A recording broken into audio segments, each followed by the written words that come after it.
The following is a special video presentation of the Hennepin County Library.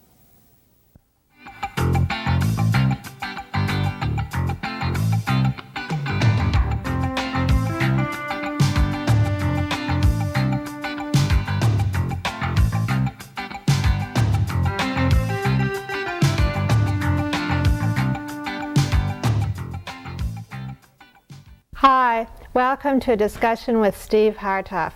I'm Eileen Cavanaugh from the Hennepin County Library Program Office, and my guest today is Steve Hartov.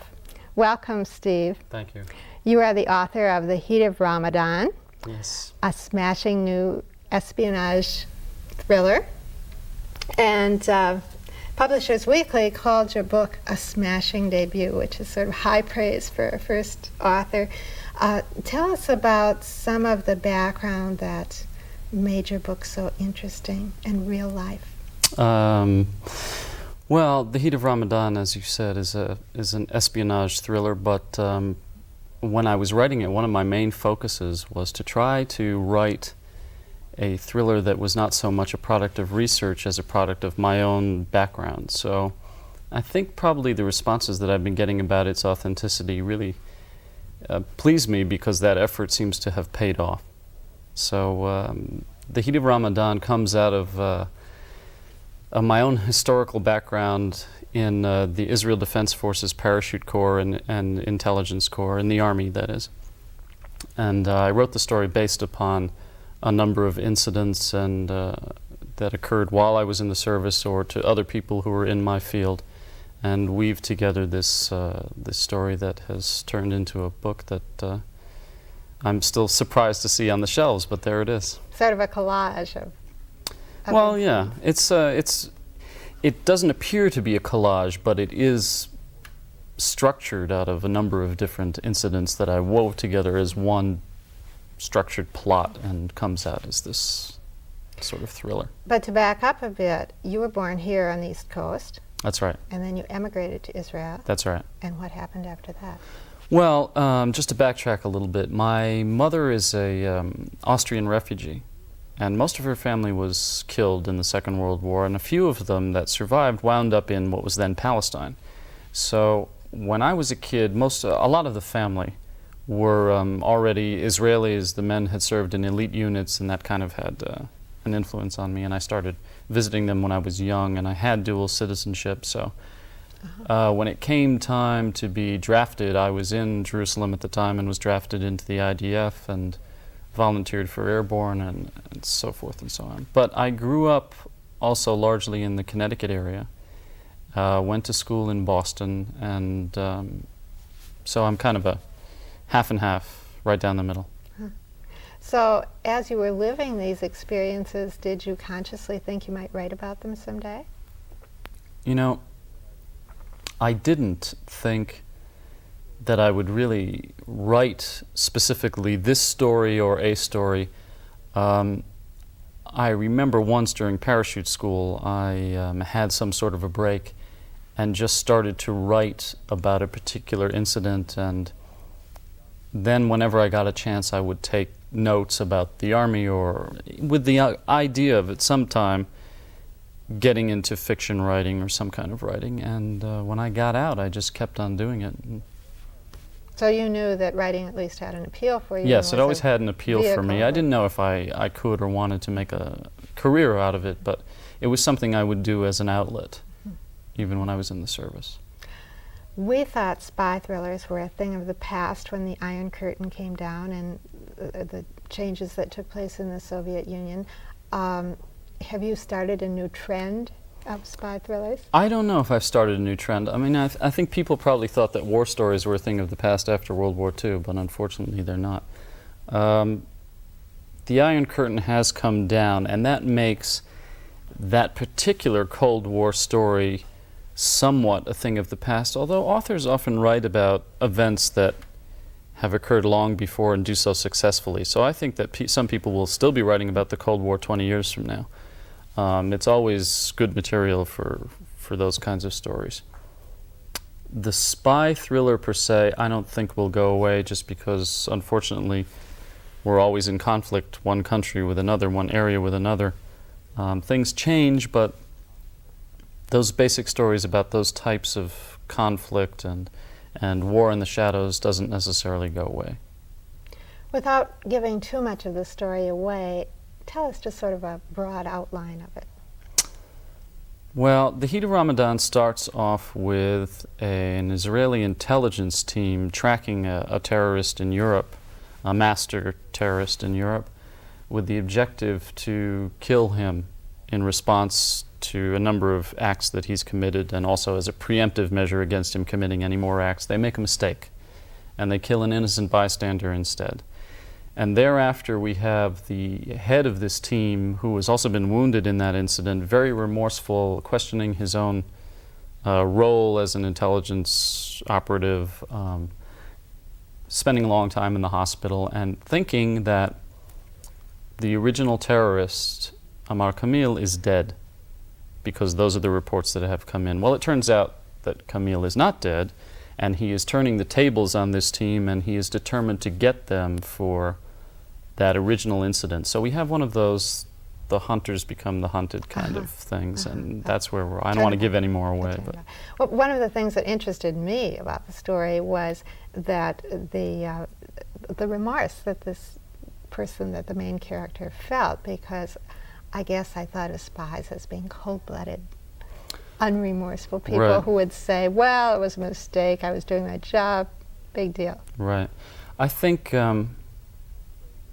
that was another thing that I really was trying to portray here. One of my objectives was to show that in reality, these operatives are people. They're not James Bond. You know, they're not running around the world by themselves, cold-blooded, license to kill sort of thing. They're all people. They have families, they have upbringings, some of them have children, and they themselves are human beings with a lot of, full range of emotions. And the fact that they're involved in a career that makes it difficult to deal with the realities of what occurs and still be a human being, that's where the conflict comes in. So I thought, since I so rarely see that in other people's fiction, that was something I really wanted to convey, that these people are human beings, both the terrorists and the agents and everyone who's involved.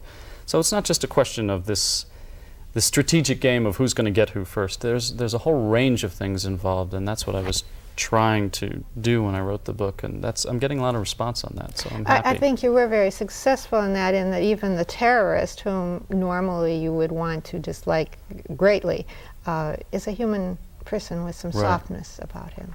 Well, a villain to me is not interesting if he's just a villain, so he has to come from someplace and be trying to go somewhere.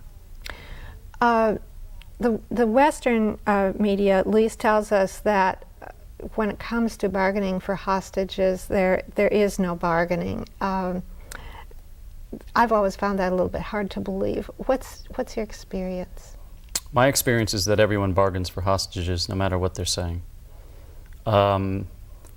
Yes, the policy when dealing with terrorists over a hostage issue should be a very hard policy.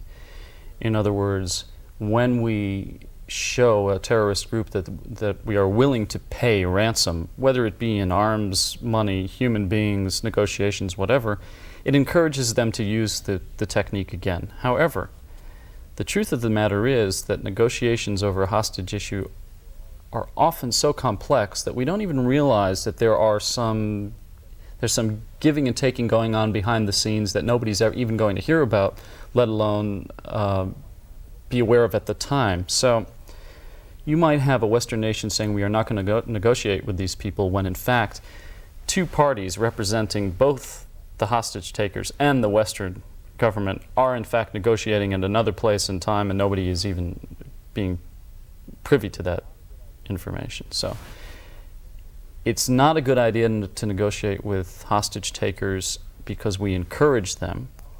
Or I should say, it's not that it's not a good idea to negotiate with them. It's not a good idea to give them a lot for their act, because it becomes a reward that bears repeating. But in fact, negotiations almost always take place unless they're being used as a ruse before a commando raid, which has been the case in almost all of the successful commando raids that freed hostages, such as what the Germans did at Mogadishu and the Israelis at Entebbe, and the British did in the Iranian embassy in London. For those incidents, it appeared that negotiations were going forward and that the countries were giving in to the terrorist demands, and then the raids were launched. So it's much more complex than we are led to believe. Much more complex than you see in the media. What is the rationale for hostage takers to take hostages to begin with? Well, usually the objective is to gain some sort of public relations attention. Usually when hostages are taken, there are a couple of objectives, but the first one is to get on CNN, get on the news. The secondary objective is usually to obtain some sort of concrete exchange, either prisoners held by the opposing party, often it's money, payoffs that most of the Western news medias don't even reveal. I mean, often European countries pay very high ransoms to terrorist organizations just to have them not operate on their soil.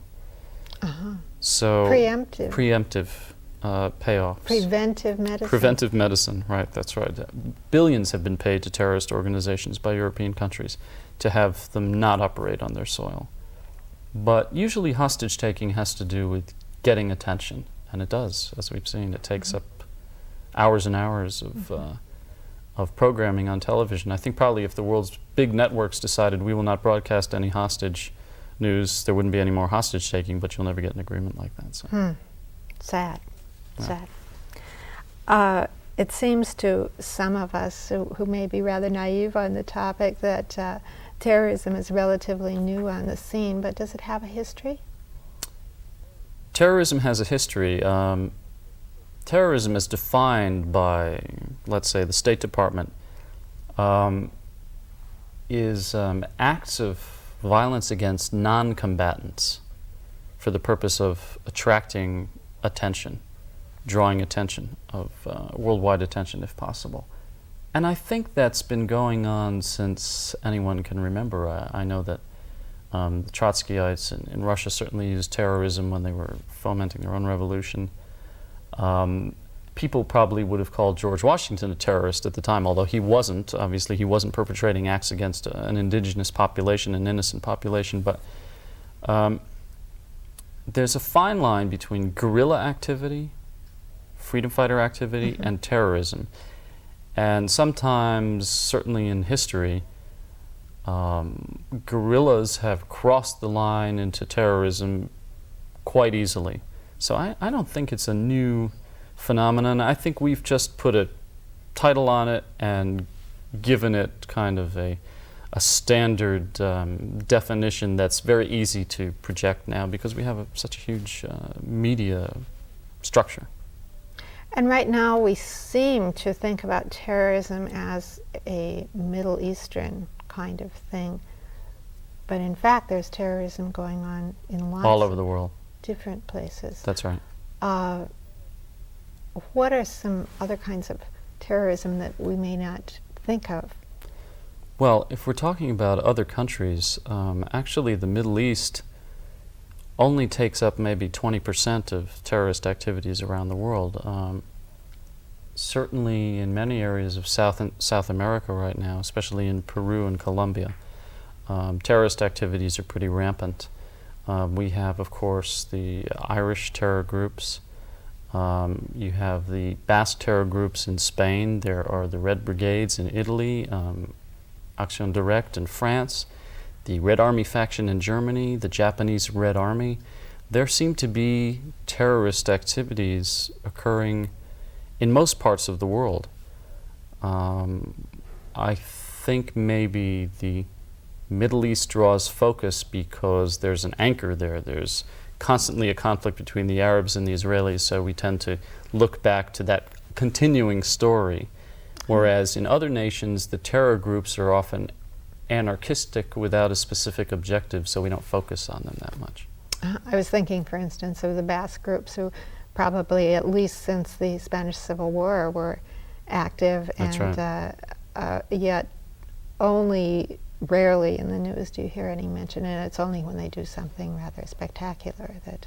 Right, that's Yes. true. Well, only in our news in the United States. That's true. Why do you think it is that we focus so strongly on one area and don't and miss the sort of broad picture of terrorism? You know, without being too simplistic, I think we're kind of a soap opera society. We're very used to seeing television, and we've grown up, certainly in the last couple of generations, having stories fed to us. And the Middle East is an ongoing soap opera. It's a story that we know the characters, and you know, everybody's familiar to us, and one day one's a villain, the next day he's a hero, and you know, it's something that's an ongoing story. It's a script that just keeps on running, so we're still locked into that story. If I talk to you about ETA and the Basque terrorists, it's not something you're going to be necessarily, not you per se, but not something that one's going to be immediately familiar with. I have to give you background. We've got to talk about the entire, and the media isn't built that way anymore. It's give me the story and let me hear what's going on, and if I already have background to it, that's the story I'm going to grab and put on the air. So I think that's why. It's more of a media thing. In Europe, they're familiar with all of the European activities, so they watch that a lot more than we do here.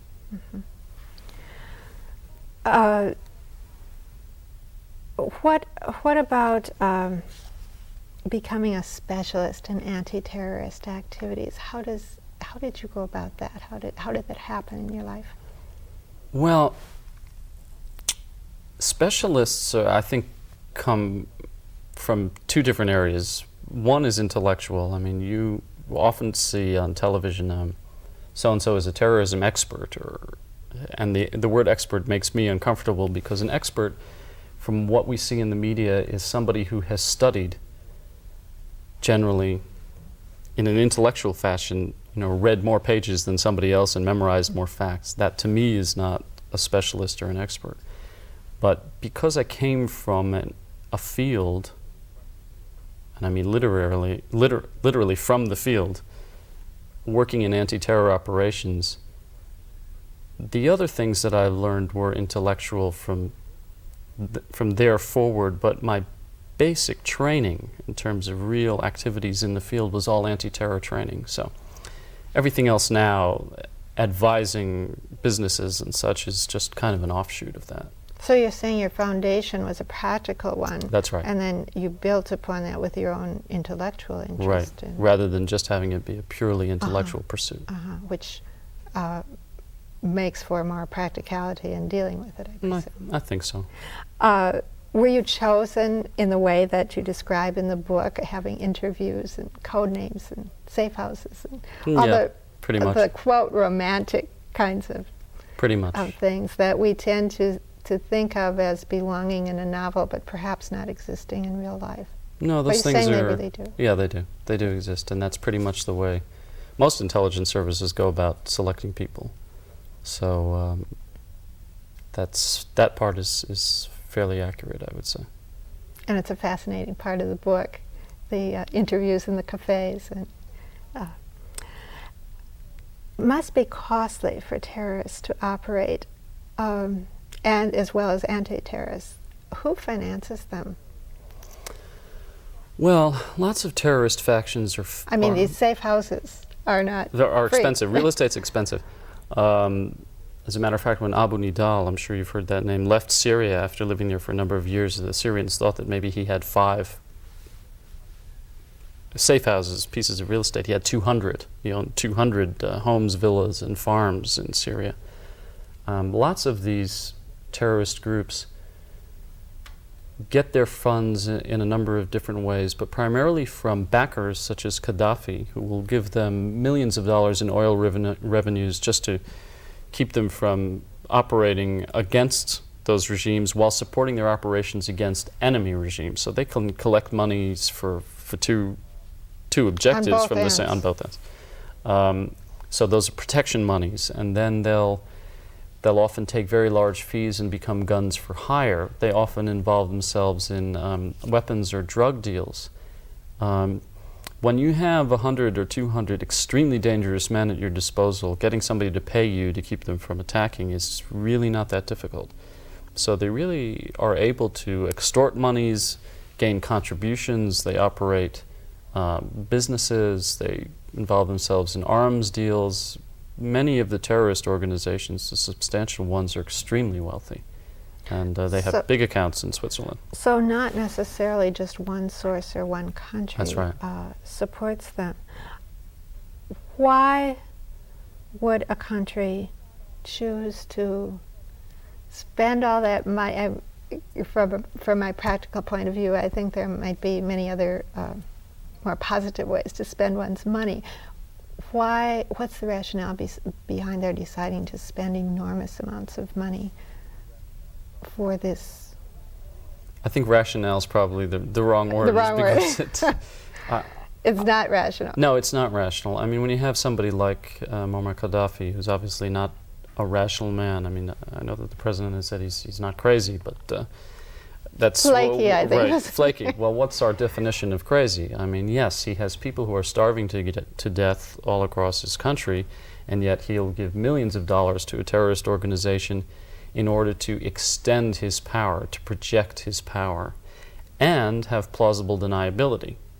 So that's the rationale for having a terrorist group at your command, is to send them out to do your dirty work for them and then pretend like you knew nothing about it. That's a very expensive commodity, and it's worth it for a lot of these autocratic regimes to have that tool.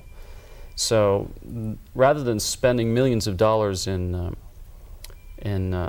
let's say technology, military technology in a particular area, they get a much bigger bang for their buck by hiring somebody who'll go do that dirty work for them. So it's not necessarily a rational reason, but there is a reason. I mean, there's a reason that they put all this money into those people. And in the meantime, they have something of an heroic aspect on the part of, as a leader of their people. That's right.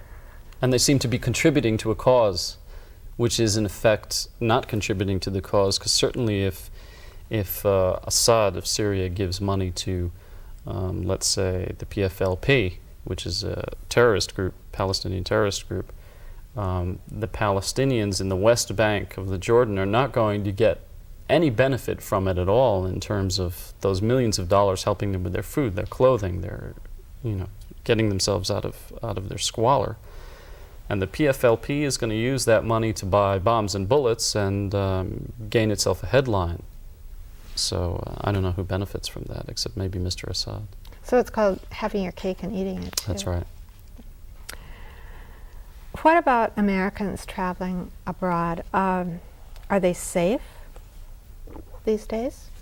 I'd say, Eileen, that Americans are, even at the height of terrorist activity, the odds of you becoming the victim of a terror attack are so remote that it's probably much more dangerous to jaywalk downtown here. We tend to dramatize terrorist activity, and it makes great headlines, but the actual reality of whether you're going to fall victim to a terrorist attack is, the chances are very remote. There are a few things people should be aware of when they're traveling in areas where terrorists might attack. For instance, Americans traveling, let's say, in Greece. Athens is notorious for having poor security at its airport. So if you had a 6-hour layover in Athens this summer, I would say to you, don't sit next to a gate that has a lot of people waiting at it, because crowds attract terror attacks. In this case, safety in numbers is not accurate. You should go to another part of the airport that's deserted, if possible, or very quiet. Do your waiting there, or leave the airport and go tour until your plane is ready to go. If you see a piece of left luggage that nobody seems to belong to, you should attract the attention of a security officer. Extremely agitated young people, men or women, hanging around a gate before a flight. Often terrorists before an attack have been doped up on amphetamines. Extremely agitated individuals like that, I don't think you should be shy. I think you should go up to a security officer and say, "Would you please ask that gentleman what he's doing here?" You know, there's some common sense things that you can follow, but I don't think Americans should go around the world worried. You know, they should be as aware as they would be in a tough neighborhood, maybe, but I don't think they should not travel. Are there ways of finding out if a country is safe that you plan to visit if you're not knowledgeable about that country? Yes, it's very simple. You just call the State Department in Washington and you ask for their report on global terrorism, and they have a number, I believe, where you can call up and get an update of which countries are safe or not safe to travel in. Often the State Department is a little bit alarmist about that sort of thing, because they would rather be safe than have you be sorry, but that'll give you an overall view of what is safe and what is not. How much has the fall of the Soviet Union affected terrorism? Well, the Soviets are now admitting that they had what we all accused them of having in place for so long, which was a support structure for international terror groups. Because of that, the Soviet Union is disbanded. Lots of those structures, especially in East Germany and Bulgaria and such, have been withered. So terror groups are looking elsewhere for support. Unfortunately, they're finding it. They're finding it from the Iranians to a great degree. Lots of them are relocating their training camps to the Sudan. I think that there is a diminishing of support for terror groups, certainly from that part of the world. But here we are in July of 1992, and it's early yet. You know, we tend to want to make pronouncements about what is occurring in current events and say, well, this is what it's like now. We really don't know yet. Maybe in 4 or 5 years we'll really know what impact the Soviet Union's fall has had on world terror organizations. It seems sad but true. I mean, it almost seems as if you're saying that, yes, the Soviet Union's influence is falling apart now, but there's always going to be somebody to pick that up. Regardless of what happens. I don't like to be that pessimistic, but I would just say let's wait and see. I mean, yes, it's very important that the Cold War is over, and I think everybody's very happy about that. But whether or not that has a real impact on world events in terms of other conflicts around the world, I think we really have a long way to go before we see that. I mean, right now, 1992, July, Sarajevo is in flames. So we thought the Cold War was going to bring peace. It's now wreaking havoc on some of those areas that are trying to settle themselves. It's really in smaller pieces. It's in smaller pieces, but more violent than anything we've seen in the Eastern Bloc in the last 10 or 20 years. So, you know, there's peace is bringing war right now. So in a sense, things change, but they don't change. They change. Unfortunately for the human race, they don't appear to be changing for the better in terms of our nature, but maybe we'll have some quiet for a while. Well, I want to say, Steve, that I had lots of fun reading your book. I really enjoyed it, and I hope that other viewers will go to their bookstore or public library and enjoy it too. Good first job, and wish you success. Thank you very much. Appreciate it.